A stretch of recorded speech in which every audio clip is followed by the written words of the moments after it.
We are going to review the 2021 Spanish drama television series titled Alba. Alba is an adaptation of the popular Turkish series Fatmagul. The series follows the life of Alba, a university student in Madrid who was gang raped and left on the beach. The series received many positive reviews from viewers and critics and even compared how better it is than La Casa de Papel. Some claim the show deserves more attention when compared to the infamous Money Heist series. Episode 1 opens with Alba waking up on a beach after a festive night out. She wakes up tired and sore, and it is evident that she has been raped, but by whom? 24 hours earlier, Alba is shown to be riding her bike into the city while a bald cat calls her. Alba makes a sudden stop so the guy driving the car would abruptly stop too. Alba is branded as a puta, but she doesn't seem to care. She raises her middle finger and goes on about her day. Alba has a boyfriend named Bruno who is very flirty with the seniors. Alba meets Bruno in their apartment lobby and pretends that they aren't lovers. Bruno offers to carry Alba's bike. The two giggle and delayed as they fool the grumpy old man in the elevator. The two lovebirds end up making out in their room. They kiss passionately as all Spanish couples do. Bruno then proceeds to talk about his friends. Alba is not a big fan of the boys, but Bruno encourages her to give them a chance. Bruno's friends don't know who Alba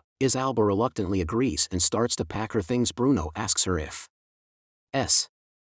he will meet with Durso, to which Alba says yes. You could see the jealousy in Bruno's eyes as he mouthed Durso's name. Alba assures him that everything is fine and that he doesn't need to worry about her trip. Durso is Alba's ex-boyfriend. Alba also tells Bruno that he needs to let go of his fears in order to live fully. The two kiss again, and for some reason it seems like their mouths are dry. I don't know, some kisses require a lot of saliva. Anyway, the show's opening video is a strange yet inviting one.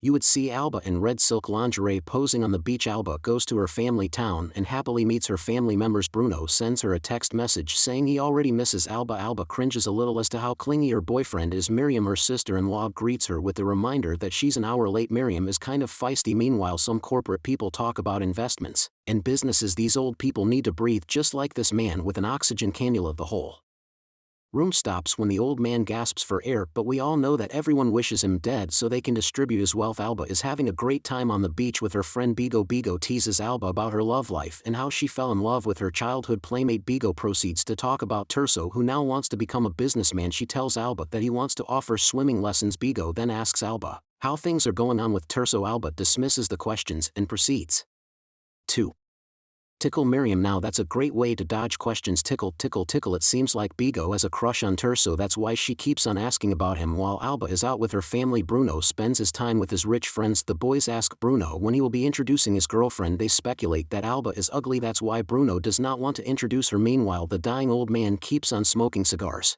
with little regard for his health, as they all say, live your life to the fullest. Alba meets with Durso and tells him to stop obsessing about her. She technically broke up with him before, but Durso doesn't accept it. Durso hates Bruno and reminds above what she said about him before. Alba said that Bruno is starting to be unlike his friends. Alba walks away. Durso smashes his helmet like some mad freak on the street. Bruno follows Alba to their hometown and stays with his aunt. He helps her unload fruits from their truck. That night Alba goes out and you could see that she's wearing the infamous blue dress. She seems to be acquainted with almost everybody, making you think that the perpetrators aren't locals. Well, that is truth to some extent. While everyone is having a great time fake dancing, Bruno's friends arrive in the most way possible. They radiate a certain amount of arrogance that will make you feel sick and sad. For one, these boys are rich. Second, they are good looking. Third, well, that's just about it. As it turns out, Durso is a drug dealer. The boys ask him for drugs and hope that Bruno won't come, as he is a known killjoy. Durso feels sorry and guilty about what he said to Alba. He texts Alba like a sobbing puppy. Bigo offers Alba a drug that will make them go wild. At night, Alba accepts it and proceeds to have a great time. Some random boys hover over her like rabid animals, but Alba is still sober to walk away. The boys record the incident, while the old bartender act like their bouncer. While there is a commotion, someone pours drugs in Alba's drink. The year so then arrives and menaces Alba for the nth time. Alba forgives him, but Durso is one nasty thing. He kisses Alba without her permission. This leaves Alba sad and broken. Bruno is about to go inside the pub when his friends stop him. Bruno tells them that he wants to introduce Alba, but the boys are too wasted to even see her. They convinced Bruno to just go with them and have a great time popping ecstasy. Bruno, being that he is, agrees and leaves Alba in the pub. Alba is now starting to feel the effects of the rape drug. She no longer has control over her body and tries to call someone for help. Unfortunately, her phone dies and there is no one there to help her. Bigo is She walks out into the alley and meets a bunch of guys who plan on doing bad things to her. She tries to walk away but she's too wasted. Turns out it's Bruno's friends. They are the ones who drugged out by using Terso's product. They take Alba, and you know what happens next. After that intense night, Alba wakes up on the beach with one shoe. Her dress is ripped off and her body is sore. She goes to the police station and reports what happened to her. They bring her to the hospital and take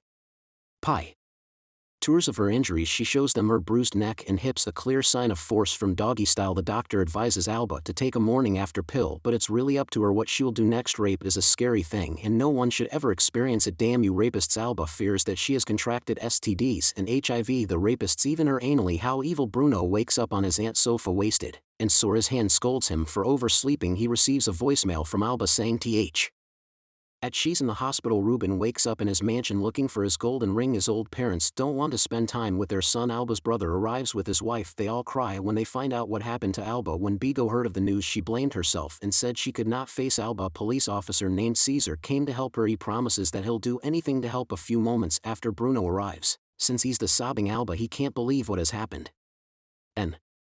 D hugs Alba in despair. Police officers arrive and question her. She now reads her story, but the police don't seem to believe her. They reveal that they found large amounts of ecstasy in her blood and some other substances too. They conclude that Alba is a frequent user. Alba gets irritated by their questions and requests that she goes home instead. The boys call Bruno and wonder why he's late for their activity. Bruno tells them that Alba has been raped. The boys stand in shock as they realize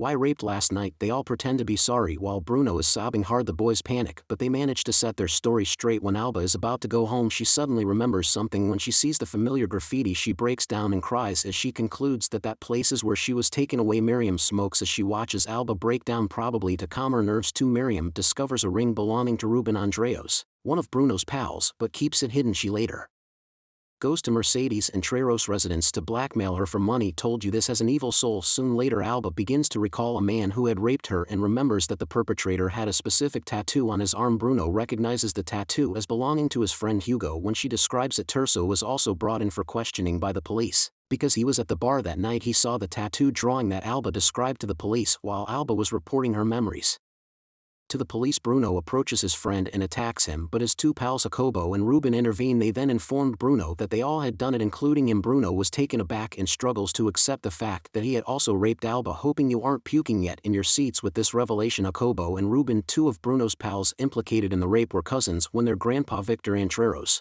a real estate billionaire, discovers the blackmail. He questions the two brothers and directed his right-hand man Eloy to guarantee Miriam receives the money, but the story could not be spread. Jacobo said that the victim was Bruno's girlfriend and that Bruno might report them. After Victor went to bed that night, he informs Mercedes that he had set things up so that Mercedes would have the same power as his sons. When he died, he wanted Mercedes to carry on his legacy and save his boys from ruining all he had created. Mercedes refused Victor his inhaler after learning of this. No. And Victor died as a result. Well, as we all know, a bad fruit comes from a bad tree. Meanwhile, someone sprayed in bold capital letters the word Puta Antonio store's door. The poor Tonio Bear was so upset and had a heart attack. Fortunately, Miriam is there. Antonio is brought to the hospital. Bruno came to visit Alba in the hospital after hearing about Tanya's news. However, he could not bring himself to tell Alba about his friend's involvement in the rape. When Bruno got back, he wanted to call the detective behind Alba's case, but was assaulted by an unknown figure before he could do so. It was also revealed that Bruno arrived at the scene of the rape that night but passed out in the alley before he even got close. And that's it for today's recap. Remember, rape is never okay. Sex is supposed to be consensual. Subscribe for more videos like this, turn on notifications, and leave a like. It really helps the channel.